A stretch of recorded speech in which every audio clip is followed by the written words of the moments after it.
Hi hello ಎಲ್ರಿಗೂ ನಮಸ್ಕಾರ. ನಾನು ನಿಮ್ಮ Vani Kusumakar. Welcome to my channel.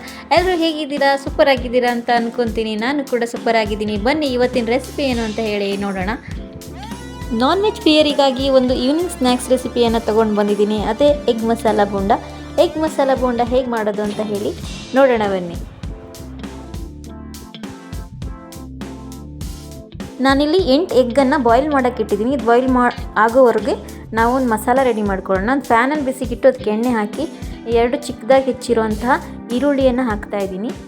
ಈರುಳ್ಳಿ ಹಾಕಿದ ನಂತರ ಇದಕ್ಕೆ ಸ್ವಲ್ಪ ಕೊತ್ತಂಬರಿ ಸೊಪ್ಪನ್ನು ಹಾಕಿ ಅರ್ಧ ಚಿಟಿಕೆಯಷ್ಟು ಅರಿಶಿನ ಪುಡಿಯನ್ನು ಹಾಕಿ ಇದನ್ನು ಚೆನ್ನಾಗಿ ಫ್ರೈ ಮಾಡ್ಕೋಬೇಕು.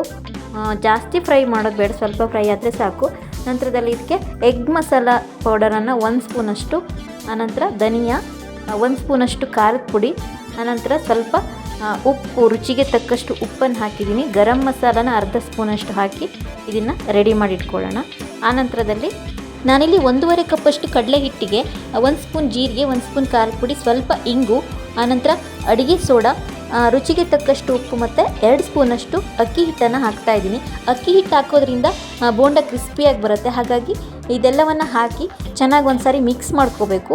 ಇದು ಮಿಕ್ಸ್ ಆದ ನಂತರದಲ್ಲಿ ನಾವು ಇದಕ್ಕೆ ಸ್ವಲ್ಪನೇ ನೀರನ್ನು ಸೇರಿಸ್ಕೊಳ್ತಾ ಹಿಟ್ಟನ್ನು ಕಲಿಸ್ಕೋಬೇಕು. ಗಂಟುಗಳು ಇಲ್ಲದೆ ಇರೋ ಥರ ನೀಟಾಗಿ ನೀರನ್ನು ಹಾಕ್ಕೊಂಡು ಹಿಟ್ಟನ್ನು ಕಲಿಸ್ಕೋಬೇಕು. ತುಂಬ ತೆಳುವಾಗಬಾರ್ದು, ಒಂದು ಮೀಡಿಯಮ್ ಹದಕ್ಕೆ ಬಂದರೆ ಸಾಕು. ಈ ಹದದಲ್ಲಿದ್ದರೆ ಸಾಕು. ನಾನಿವಾಗ ಎಗ್ಗು ಬಾಯ್ಲ್ ಆಗಿದೆ, ಇದನ್ನು ಸಿಪ್ಪೆ ತೆಗೆದು ಈ ಥರ 2 ಹೋಳಾಗಿ ಕಟ್ ಮಾಡಿ ಇಟ್ಕೊಳ್ತಾ ಇದ್ದೀನಿ. ಎಲ್ಲವನ್ನು ಕಟ್ ಮಾಡಿ ನಂತರದಲ್ಲಿ ಏನು ಮಾಡಬೇಕು, ಬ್ಯಾಕ್ ಸೈಡಲ್ಲಿ ಈ ಥರ ಲೈನ್ಗಳನ್ನು ಹಾಕ್ಕೋಬೇಕಾಗತ್ತೆ. ಹೀಗೆ ಹಾಕೋದ್ರಿಂದ ಎಗ್ ಬೋಂಡ ಕರಿಬೇಕಾದ್ರೆ ಸಿಡಿಯೋದಿಲ್ಲ. ಹಾಗಾಗಿ ಈ ಥರ ಮಾಡಿಟ್ಕೋಬೇಕು.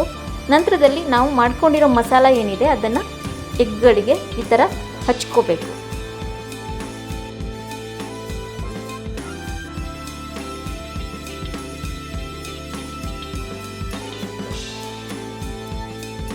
ಅವಕ್ಕೂ ನಾನು ಮಸಾಲ ಹಚ್ಚಿ ಈ ಥರ ರೆಡಿ ಇಟ್ಕೊಂಡಿದ್ದೀನಿ.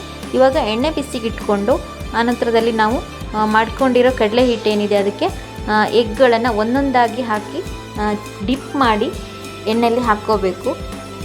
ನೋಡಿ, ಈ ಥರ ನೀಟಾಗಿ ಗಟ್ಟಿಯಾಗಿ ಇಟ್ಟಿದ್ರೆ ಬೋಂಡ ಚೆನ್ನಾಗಿ ಬರುತ್ತೆ. ಈ ಥರ ಒಂದೊಂದಾಗಿ ಹಾಕ್ಕೋಬೇಕು. ಕೆಲವರು ಎಗ್ಗನ್ನು ಕಟ್ ಮಾಡದೆ ಹಾಗೆ ಮಾಡ್ಕೊತಾರೆ. ಆ ಥರ ಮಾಡೋದ್ರಿಂದ ಸಿಡಿಯೋ ಚಾನ್ಸ್ ಇರುತ್ತೆ. ಹಾಗಾಗಿ ಕಟ್ ಮಾಡಿದರೆ ಟೇಸ್ಟು ಚೆನ್ನಾಗಿರುತ್ತೆ, ಹಾಗೆ ಸಿಡಿಯೋದಿಲ್ಲ.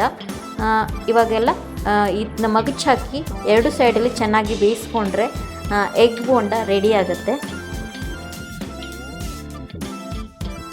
ಬೇಯಿಸಿರೋ ಬೋಂಡವನ್ನು ನಾನು ಟಿಶ್ಯೂ ಪೇಪರ್ ಮೇಲೆ ಹಾಕಿದ್ದೀನಿ. ಹೀಗೆ ಎಲ್ಲವನ್ನು ಬೇಯಿಸಿ ಟಿಶ್ಯೂ ಪೇಪರ್ ಮೇಲೆ ಹಾಕಿಟ್ಕೊಂಡ್ರೆ ಎಗ್ ಬೋಂಡ ರೆಡಿ ಆಗುತ್ತೆ. ಸಂಜೆ ಹೊತ್ತಲ್ಲಿ ಸ್ನ್ಯಾಕ್ಸಿಗೆ ಎಗ್ ಬೋಂಡ ಟೀ ಜೊತೆಗೆ ತುಂಬಾ ಚೆನ್ನಾಗಿರುತ್ತೆ. ನೀವು ಒಮ್ಮೆ ಮನೇಲಿ ಟ್ರೈ ಮಾಡಿ ಎಗ್ ಬೋಂಡ ಹೇಗಾಯಿತು ಅಂತ ಹೇಳಿ ನನಗೆ ಕಮೆಂಟಲ್ಲಿ ತಿಳಿಸಿ. ವಿಡಿಯೋ ಇಷ್ಟ ಆಗಿರುತ್ತೆ ಅಂತ ನನ್ನ ಭಾವನೆ. ಇಷ್ಟ ಆಗಿದರೆ ಗೊತ್ತಲ್ವಾ, ಲೈಕ್ ಮಾಡಿ, ಶೇರ್ ಮಾಡಿ. ಹಾಗೆ ನನ್ನ ಚಾನಲ್ಗೆ ನೀವು ಹೊಸಬರಾಗಿದ್ದರೆ ಈಗಲೇ ನನ್ನ ಚಾನಲ್ಗೆ ಸಬ್ಸ್ಕ್ರೈಬ್ ಆಗಿ. Thank you for watching video. Thank you so much.